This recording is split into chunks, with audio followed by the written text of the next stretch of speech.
इस वीडियो में आपको सरकार द्वारा जो योजना मिलता है विकलांग लोगों को, उस विकलांग लोगों का समस्या एवं विकलांग कितना साहस होता है उनके पास, विकलांग क्या क्या कर पाता है, लेकिन सरकार के तरफ से कोई भी योजना इन्हें प्राप्त नहीं हो पाता है, जिस कारण से वो भूखे कागार पर होते हैं। यह भी देखना है सरकार को, जो सरकार जाति जनगणना कराती है लेकिन विकलांग जनगणना नहीं कर पाती है। क्यों? कारण है, सरकार यह भी सोचती है जो विकलांग जन लोग गरीब रहें, असहाय रहें, रोड पर भीख मांगें, भूखे मर जाएं, वह पारिवारिक सांसारिक में नहीं रहें, यह सब सोचती है सरकार। सरकार सिर्फ अपने वोट के लिए जाति जनगणना हो या आपको भ्रष्टाचार से लिप्त हो या आपको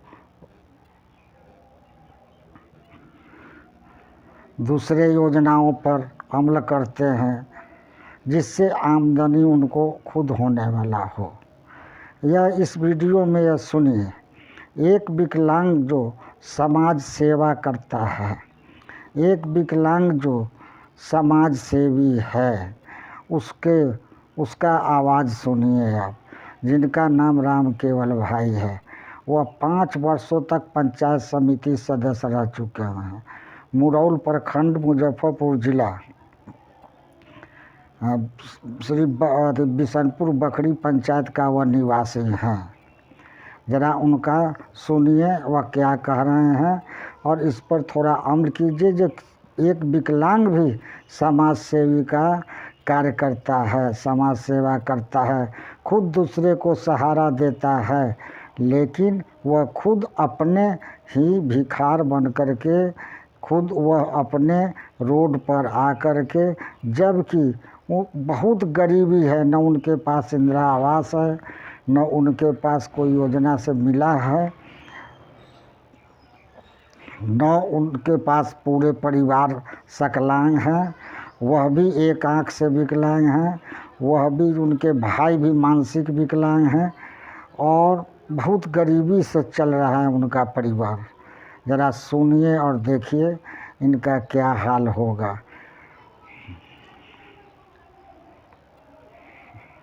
धन्यवाद।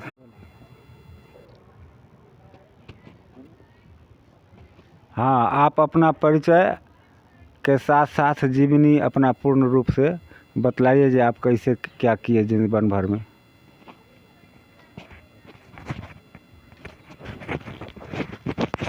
हाँ, मेरा परिचय राम केवल पासवान, ग्राम बिशनपुर बखरी, पोस्ट बसंतपुर बखरी, भाया तिरहुत कृषि विद्यालय ढोली, जिला मुजफ्फरपुर के निवासी हूँ। और मेरा जो जीवनी है तो सर्वप्रथम हम लोग नहीं बल्कि मैं बचपन से बहुत ही दुख झेलने का काम किया हूँ। उसमें जैसे कि मान लीजिए पढ़ाई लिखाई से लेकर के और राजनीति तक मैं आया हूँ। इसमें पढ़ाई लिखाई में भी काफ़ी परेशानियों का सामना करना पड़ा था। जब यहाँ से स्कूल जाते थे तो सही सलामत अभी के तरह जो है से और उस टाइम के दोनों में अंतर रहा है। उस टाइम की स्थिति छुआछूत, भेदभाव, घृणा ये सब का था। अभी उस तरह की बात नहीं है। अभी जो है बहुत कमी आई है और किसी प्रकार से पढ़ लिख करके अपना किताब नहीं था दूसरे किताब मांग करके, तीसरे किताब मांग करके इस प्रकार से अध्ययन किया हूँ। और अध्ययन के बाद राजनीति बच्चे लोगों को ट्यूशन पढ़ाने का काम किया। इसके बाद अपने ही पंचायत में एक गांव है बलुआ, वहाँ के लोगों का, वहाँ पर मैं कोचिंग चलाया। कोचिंग चलाने के दरमियान बहुत सारे लोग हमसे प्रभावित हुए। फिर चुनाव का समय आया, सबों ने मिलजुल करके मुझको चुनाव में खड़ा किया। मैं भारी बहुमत से जीता।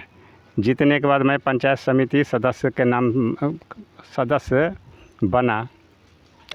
उसके बाद पंचायत समिति सदस्य में जो सरकार के द्वारा योजना सब आया, उस योजना का आम जनता के नज़दीक तक पहुंचाया, सड़क पर उतारा, ज़मीन पर उतारा।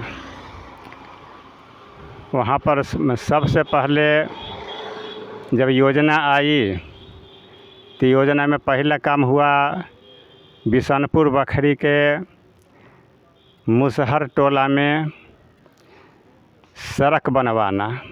सोलिंग का काम था, सोलिंग का काम हुआ।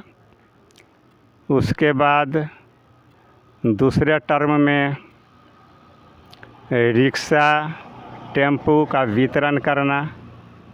वितरण हुआ। इसके बाद फिर उसके बाद जो है आगे माने अगले टर्म में फिर योजना आया। उस टाइम में जो है से माल मवेशी देना था, किसी को गाय मिला पंचायत समिति की योजना से किसी को भैंस मिला। तो सब जो जहाँ थे गरीब तबके के उनको मिला। खास करके हम लोगों के टाइम में रिक्शा भी उन्हीं को दिया जाता था या टेम्पू भी उसी को दिया जाता था। जो दलित परिवार से थे, अनुसूचित जाति परिवार से थे, उन्हीं को देना था, तो उन लोगों को मिला। इसके बाद फिर हाँ, इसके बाद जो है बहुत सारी योजनाएं हुई हर टर्म में। और अपने लिए तो हमने तो जैसे कि लोगों का कहना है कि आप अपने लिए क्या किए, मेरा एक ही बात कहना था, जो मैं अपने लिए कुछ नहीं करूँगा, जो भी करूँगा आप लोगों के लिए, आप लोगों के हित के लिए। सरकार से जो योजना आएगी उस योजना को मैं पूर्णतः ज़मीन पर उतारूँगा, आप लोगों को ही दूँगा। और ऐसा हमने किया। इसमें किसी प्रकार की कोई त्रुटि नहीं, कोई शिकायत नहीं। आज तक कोई कह नहीं सकता है कि राम केवल जी ऐसे किए वैसे किए, गलत ढंग से, कोई प्रूफ ही नहीं है। जहाँ तक पारिवारिक जीवन की बात है तो पारिवारिक जीवन बहुत ही सिंपल। शायद एक जनप्रतिनिधि रहने के बाद भी ऐसा जो है हम लोग मेरे पास कोई ऐसा ये नहीं जो हम बहुत आगे बढ़े। अब तक उसी अवस्था में, जिस अवस्था में मैं पहले था। फिर आगे क्या होगा वो तो भविष्य की बात है, आप लोगों के ऊपर डिपेंड है, आप लोगों के ऊपर निर्भर है। आप अगर चाहेंगे जहाँ राम केवल जी आगे बढ़ें तो आगे बढ़ सकता हूँ, आप लोग न चाहेंगे न बढ़ सकता हूँ। चूँकि ये जनतंत्र है और जनता में जनता के द्वारा ही जनप्रतिनिधि चुना जाता है और जनता के हितों के लिए चुना जाता है। तो इसमें आप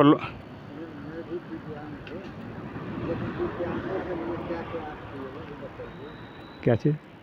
मैं भी दिव्यांग। हाँ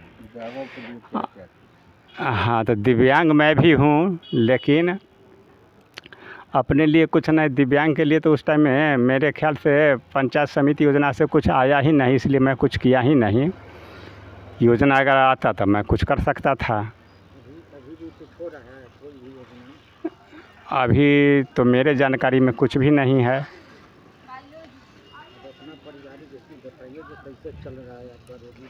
हाँ, पारिवारिक रोजी रोटी चल रहा है। अब बच्चे लोग ट्यूशन पढ़ाते हैं, हम भी ट्यूशन पढ़ाते हैं, थोड़ा मोड़ा पढ़ा लेते हैं, इस वजह से चल रहा है, लेकिन अच्छा तरह से नहीं बल्कि किसी प्रकार से चल रहा है।